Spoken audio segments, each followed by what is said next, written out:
प्रिय पाठकों एवं दर्शकों, पिछले वीडियो में आप लोगों ने व्यंजन संधि के बारे में देखा था। हमारे कुछ नए पाठक अभी तक नहीं देखे हैं, कृपया आचार्य क्रैश कोर्स यूट्यूब चैनल पर जाकर के देख लें। आगे की वीडियो आज मैं बता रहा हूँ। देखिए, इससे पहले वीडियो में आप लोगों ने देखा था कि यदि शब्दों के बीच में दो च, दो ज, दो झ, दो ट, दो प, दो ब, दो ल, न म, दो द, ध है, तो उसे हम व्यंजन संधि कहते हैं और उसको तोड़ने का भी तरीका बतलाया था। लेकिन आज जो है, इसी चीज को अगर पलट के तोड़ने की जगह जोड़ने की बात कर दे तो आपको यहाँ ध्यान देना चाहिए। देखिए वो कैसे होता है। यदि त हलंत जोड़ च तो दोनों च होगा। त हलंत जोड़ तालुब्य स तो ए छ हो जाएगा। त हलंत जोड़ ज दोनों ज होगा। त हलंत जोड़ झ दोनों झ होगा। त हलंत जोड़ ट दोनों ट होगा। त हलंत जोड़ ड दोनों ड होगा। त हलंत जोड़ ढ दोनों ढ होगा। त हलंत जोड़ थ या तो दोनों थ होगा न तो थ होगा। त हलंत जोड़ न यहाँ दोनों न हो जाएगा। त हलंत जोड़ प अर्थात दोनों प हो जाएगा। त हलंत जोड़ फ दोनों फ होगा। त हलंत जोड़ ब दोनों ब होगा। त हलंत जोड़ म दोनों म होगा। त हलंत जोड़ ल दोनों ल होगा। कहने का मतलब यह है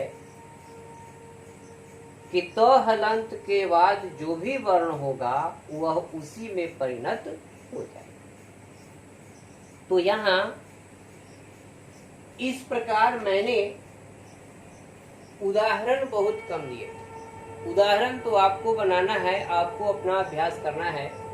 जितना अभ्यास कीजिएगा उतना मजा आएगा। रही बात कि अब आगे कुछ समस्या है, उसी समस्या पर मैं चर्चा करूंगा। ऐसे तो पिछले वीडियो से ही आपका नीचे क्लास 10 तक का काम हो जाएगा, लेकिन कुछ कंपटीशन की दृष्टि से इसे मैं आगे लेकर चला हूं। उसे देखिए। यहाँ है जगदीश। एक नियम में मैंने पढ़ाया था कि यदि शब्दों के बीच में तीसरा वर्ण हो तो उसे हम उसी वर्ग के प्रथम वर्ण में तोड़ देते हैं। परंतु यहाँ तो दो तीसरा वर्ण है, ग भी है और द भी है, तो हम तोड़ेंगे किसे? तो यहाँ कुछ विवेक का प्रयोग करना होगा, अपने विवेक से काम लेना होगा। देखिए, अगर ग को हम क में तोड़ते हैं तो यहाँ होगा जक जोड़ तीस।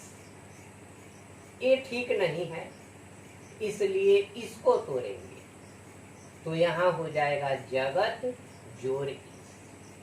दिग्गज ठीक उसी प्रकार से है, यहाँ दोनों वर्ण तीसरा है, इसलिए अब हम इसे तोड़े या इसे तोड़े तो ध्यान देना है कि पहला जो होगा यही टूटेगा, दिक और आगे गज। दिक मतलब दिशा और गज मतलब हाथी। दिशाओं में जो हाथी की तरह होते हैं उसे दिग्गज कहा जाता है। इसी प्रकार है वाघघरी। इसको देखने के बाद आपको लगता होगा कि कैसे टूटेगा।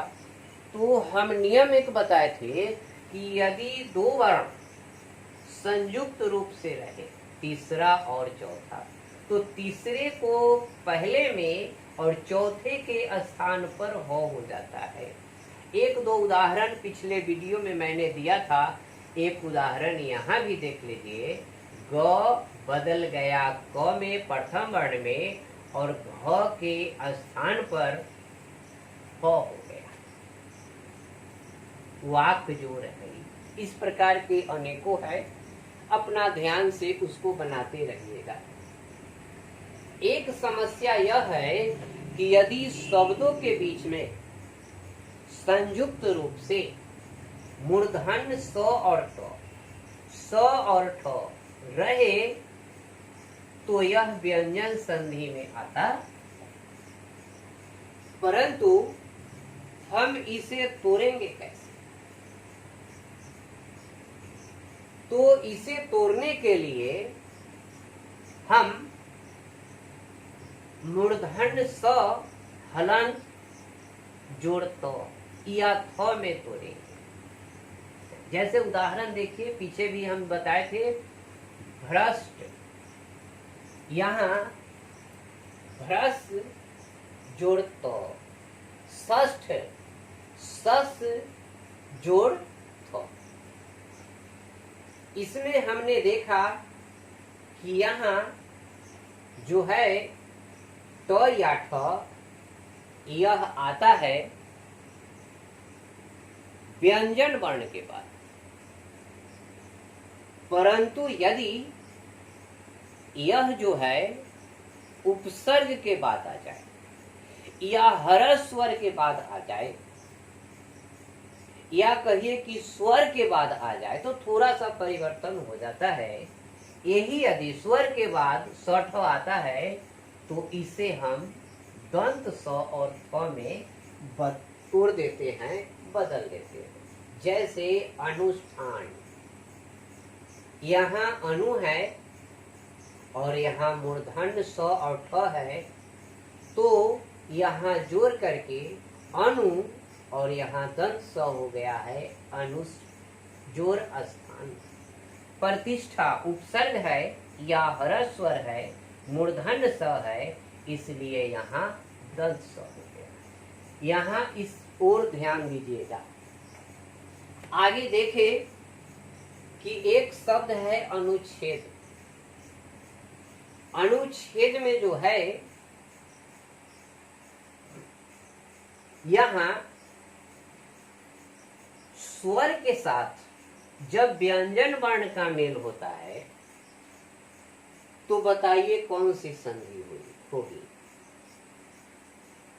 तो यहाँ तो हो जाता है स्वर के साथ व्यंजन वर्ण का मेल होता ही नहीं, इसीलिए यहाँ इसे जो है व्यंजन संधि में रखा गया है, परंतु मेल होता नहीं है। यहाँ बीच में च का आगमन हो जाता है,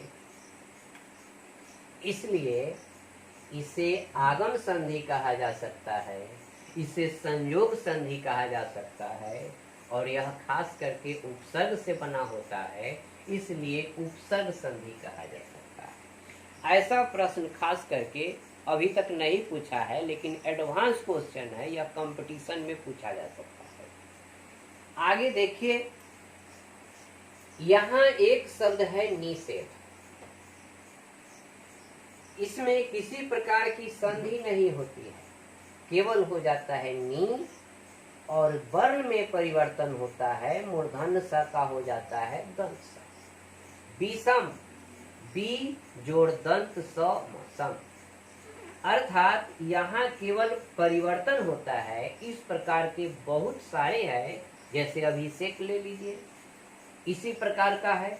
यहाँ संधि नहीं हो रही है, अतः यहाँ केवल मूर्धन्य स का दंत स में परिवर्तन होता है, इसलिए यहाँ परिवर्तन संधि कहा जाएगा।